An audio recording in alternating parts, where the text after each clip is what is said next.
Hi and welcome to Terry Talks Movies. This time around we're doing horror again because it's Halloween month, and I thought I would compare and contrast a couple of horror movies, one from 1956 and one from 2024. There are some commonalities in these two movies which I wasn't really aware of until I thought about it a lot, and so I thought I would go with these two and just talk about how horror is about what scares society. It's not necessarily what scares you individually, but a lot of horror is about what scares society, the big questions we're not asking ourselves, the big things that wake us up in the middle of the night, the big things that are transgressive to think or even talk about.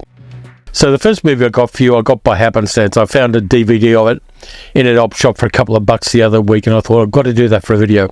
It is one of the most transgressive horror movies of the 1950s, in America at least, and it's transgressive because of the times in which it was made. It was based on a novel written by William March, which was then turned into a play by Maxwell Anderson, and finally turned into a movie directed by Mervyn LeRoy.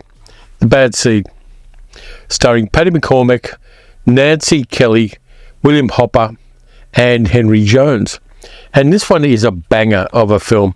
I watched it again just 25 minutes ago. I finished watching it, and I was struck again by how beautifully plotted it is and how the escalation of awareness of the monster really happened. Of course, this has been remade. It was remade, I think, in the 1980s and 1990s with David Carradine playing the Henry Jones role. And of course, Patty McCormack, who plays Rhoda, the small monster in this movie, went on to have a career in horror movies in her adult life as well. The story is that there's a young girl called Rhoda Penmark. Her mother, Christine, is looking after her. Her father, Kenneth, is in the army and is in Washington for a prolonged period of time. And at a school picnic, one of Rhoda's classmates, a kid called Claude Daigle, drowns in a lake. And Claude had won a penmanship medal that Rhoda thought she should have won. And as things escalate, we find more and more evidence that Rhoda killed this kid for the penmanship medal, and that she is a soulless monster. She doesn't understand morality. She doesn't understand that other people are real. She's a narcissist. She's manipulative. She's dangerous.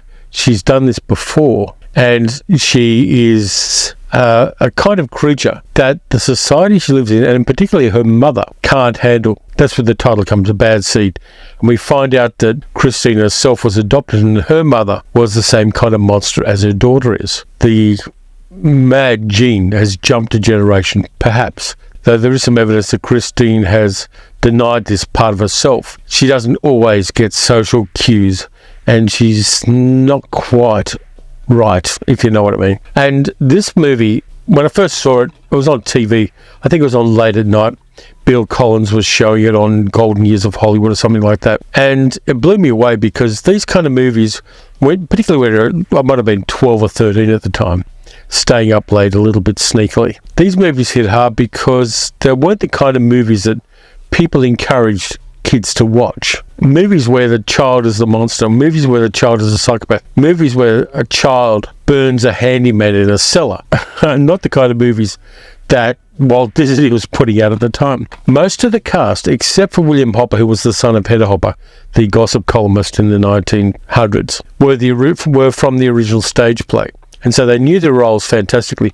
Nancy Kelly playing Christine, Patty McCormack playing Rhoda, Evelyn Varden playing the nosy neighbour, Mrs. Breedlove, and Henry Jones playing Leroy, the handyman, were all from the stage production. So there is a little bit of staginess about the production. This is an over-the-top grand guignol subject, so if it does get a little bit theatrical, I'm there for that. I think it's a valid choice to make the movie like that. But there's actually one piece of acting which I would argue is probably one of the best evocations of human grief in 1950s cinema, and that is Eileen Heckett playing Hortense Daigle, the mother of the little boy who drowns. Her and her husband have only had one child. She's older, so she's not going to have another child. I said so over and over to Mr. Daigle. He married quite late, you know, in his 40s. Of course, I wasn't exactly what the fella calls a spring chicken either. We won't have any more children. And she gets drunk and confronts Christine with growing evidence that her daughter has killed Hortense's son. Christine, there is something funny about this whole thing. I heard your little girl was the last one to see him alive. Would you ask her about those last few minutes? And Eileen Hackett is truly fantastic in this role. Her evocation of a grieving mother is incredibly powerful. There's also a little bit of class awareness in there as well, because Hortense, the grieving mother, is working class, whereas Christine, because of her family connections, is upper class. And so there's a little bit of that class awareness. Hortense gets drunk, so she tries to self-medicate to deal with the grief, and yet she knows something is deeply wrong with the narrative she's being told about the death of her son. It's incredibly powerful acting, and also mind-blowingly raw for 1950s American cinema, where things were usually cushioned a little bit. But the grief of a mother whose son has been killed is not something you can really pad, and it's not something you can really dilute. This, of course, again, is a 1950s movie, and so the murderer couldn't get away with it, even though in the original narratives, the murderer does get away with it. So there's a hokey Hollywood ending, and then there's a curtain call at the end, both of which diminish the movie. So my advice is, if you're going to watch this movie, and I highly recommend you do, what you want to do is stop watching the movie after the hospital scene at the end. You don't want to go any further than that, because the original novel and the original stage production didn't. But because of the production code in cinema, which hampered and infantilized cinema in the 1950s, they had to tack on a couple of bits at the end, which I find kind of repugnant. The movie is a horror movie, and it lands best as a horror movie without those two additions. If you want to watch them, but the movie and the narrative, for me, ends at the point of the hospital scene at the end. I love this film. It's probably in my... If I was going to do a top 100 of 1950s American cinema, this would definitely be in it. And, of course, this is a Taiwanese pressing of this movie, which means it's in 3:2 aspect ratio. I'm going to add it to my list of movies I've got to get an upgrade on. I'm sure there is a Blu-ray of it out there somewhere that I can upgrade to. And I think it's an important enough movie for me to do that. But for now, I will keep this one. Okay, we see this campy by some people, but I went into it, at least this time, totally straight, looking at it purely as a horror narrative. And it hits hard as a horror narrative, particularly in the 1950s, because Rhoda is part of the baby boom. The parents of the generation before had gone through a planetary war. In fact, some of them went through two of them. And so the children they had post-war were seen as sacred by some people. There was a cultural narrative in America and in England and here in Australia and a few other places, Canada as well, that the children of the baby boom were sacred. We were rebuilding the world, and so the children were important to that. And then this movie comes in and says, yeah, but what if the kid's a monster? What if the kid is the kind of person who will kill other people and will make you ashamed of things and make you question whose fault it is the child is like that? It kind of gainsayed the prevailing narrative of the post-war generations and the post-war baby boom and the economic resurgence of the West. It questioned that seriously and threw a bomb into that. And so that's why it hit so hard as a horror movie at the time, even though these days the horror hits more at a personal level, with Hortense's grief and Christine's bewilderment and horror that her own child is a monster.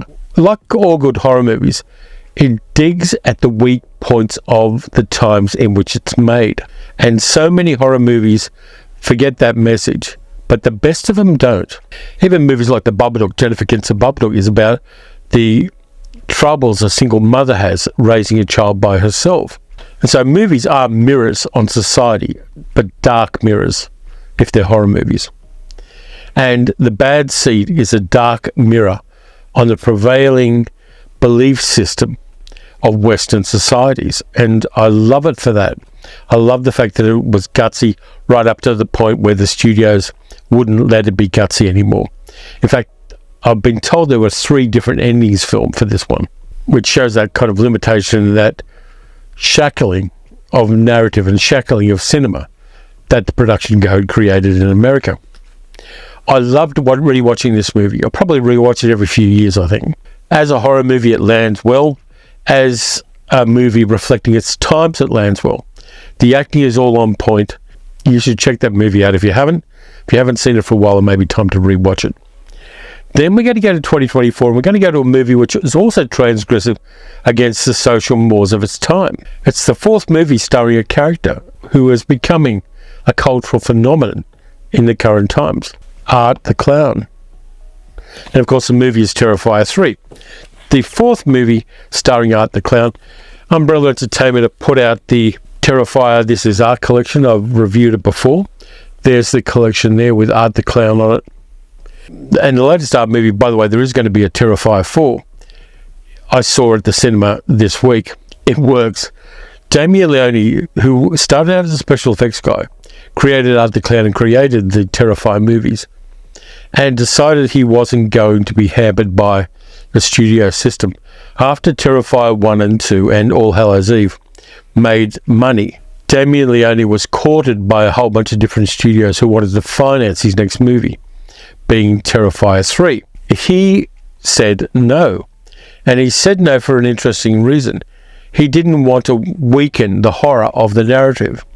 He wanted Art the Clown to be undiluted and transgressive and surprising, and he wanted his horror movie to be something that didn't have studio interference. There were no notes given to him by anybody because he made it with his own money.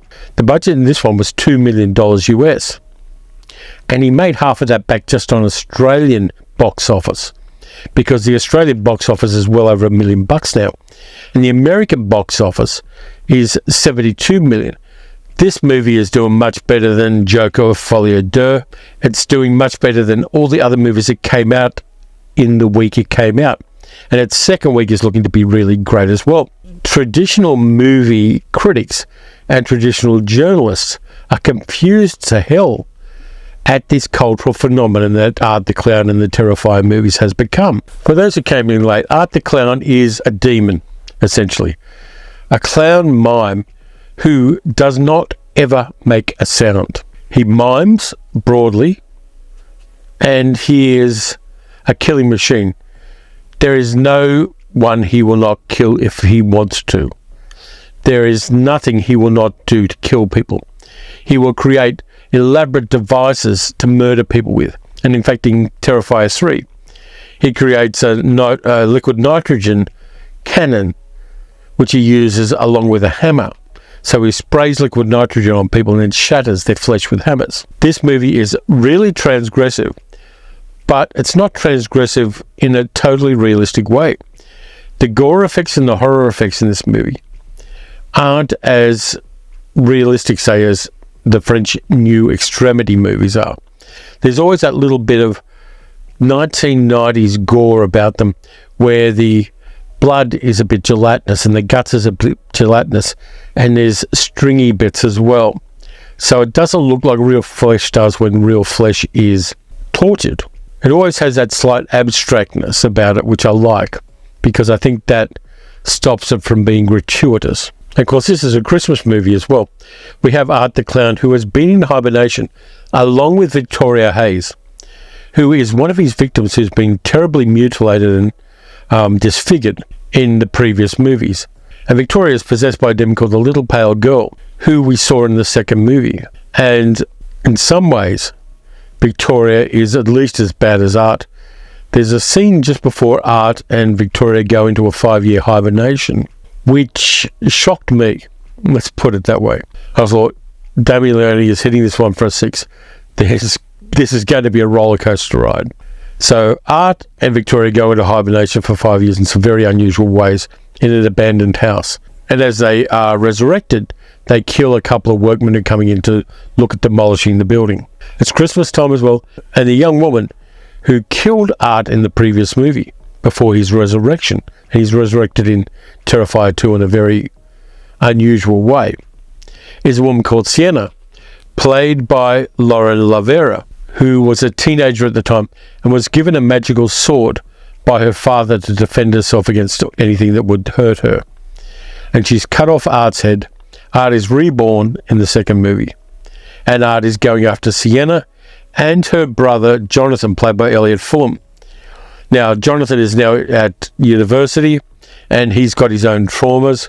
Sienna has been released from a mental institution and is visiting her aunt and uncle for Christmas, and they have a young daughter, and Art goes after the family. We also get a few cameos in this one. We get Jason Patrick turning up as a character. Clint Howard, the brother of Ron Howard, turns up as a guy at a bar. We have Daniel Roebuck playing a department store Santa who's sitting in the bar with him. We get Chris Jericho, the wrestler, and Tom Savini, one of the great fathers of special effects makeup in horror movies. He turns up as well. So there are all these familiar faces and all of these cultural touchstones of horrors that turn up in this film. And the mythology and the kind of world building of the Art the Clown world is elaborated on in this film as well. It's extreme horror, but it's extreme horror done with an odd kind of humour as well. And I find the world of Art the Clown interesting. We have demons, we have hell, but we don't particularly have theology. There are good people going up against Art and everything he does and all of his minions and the areas of hell he has, including a place called the Clown Cafe. But there isn't religion in this particularly. Yeah, there are some Christian iconography bits with crucifixes and Christmas trees and things like that, but it's not theological at all. It doesn't have Catholic priests and holy water and stuff like that. It's an almost secular version of the usual good versus evil thing, and I find that kind of interesting. I don't know whether the fourth one's going to bring more God into it, but there's no evidence of God in the Terrifier movies. And Laura Rivera as Sienna is a good antagonist. She's not a tall person, she's not pumped and buff. She's a traumatized young woman who fights up because she has no choice but to fight out. And she does a fantastic job of it. She's one of the new Scream Queens along with Sydney Sweeney and a bunch of other people. Her character is physically and mentally scarred and traumatized, and yet she has to push through that in order to try to protect her family from Art the Clown. And so there is, without tying it up in a neat ribbon, there is a feminist slant to this movie. And Art the Clown, who displays extreme misogyny, is not looked upon as a favourable character at all. And maybe one of the messages that Damien Leone is sending is that incels are dangerous clowns. And I can see that as being a valid interpretation. And there is also, the only theological stuff that we get in this movie is the possibility that in some ways Sienna is an angel who is fighting evil. And that there's a bit of a hint at the end of Terrifier 3 that she does have some powers that aren't human. And I kind of like that, because to go up against Art the Clown, you need that. And it's shout out to David Howard Thornton, who plays Art the Clown, has played except for in the first Terrifier movie. And the physical acting of Art the Clown is impressive. He's doing facial expressions through all that heavy makeup. The physicality and the movement and the way Art the Clown moves and the way that Art the Clown walks and pulls facial expressions and reacts to things is beautifully done. The character is vivid without having any dialogue at all or even making a sound. And that's interesting, and it's an interesting approach, because one thing writers love to do is write dialogue. And you've got an antagonist who never ever, under any circumstances, uses dialogue. And I find that interesting. And I find it probably it's challenging for a filmmaker to have an antagonist who doesn't speak. He's a singularly scary character, and I kind of like it. I got the This Is Art collection from Umbrella Entertainment, and I wasn't sure about it. But then I watched the movies, and I kind of dug what Damien Leone did. It's not usually the kind of horror movies that I like to watch, but I like to watch these ones. I think as each movie progresses, Leone is getting a better and better filmmaker. And of course, there are more resources to help him with that. But the Art the Clown movies are something very different in horror. And apparently there were people walking out of the cinema. There are stories about somebody having a heart attack in there. There are stories of people throwing up in there. But this is the kind of horror movie that you don't go in fresh on. You don't go in if you're a newbie to horror and see an Art the Clown Terrifier movie. It reminded me a little bit of somebody I once knew who, when they turned 18, and that's the legal drinking age here in Australia, he decided that what he wanted to do was get drunk on Polish pure spirit. which is as high an alcohol content booze as you can get. And yes, he got drunk on Polish pure spirit, but he was sick for days and puked his guts out. This horror movie is the Polish pure spirit of horror movies. Unless you're an experienced person, you don't even sip this. You don't go in as a noob and you go, okay, I want to see a horror movie. I will watch Art the Clown. You don't do that. You may well puke your guts up. And you're not going to get the experience that somebody who's a little more knowledgeable and has had a few drinks in their past could with Polish pure spirit. It is extreme horror. It does have that leavening of humour, and it does have an interesting narrative arc and interesting world building.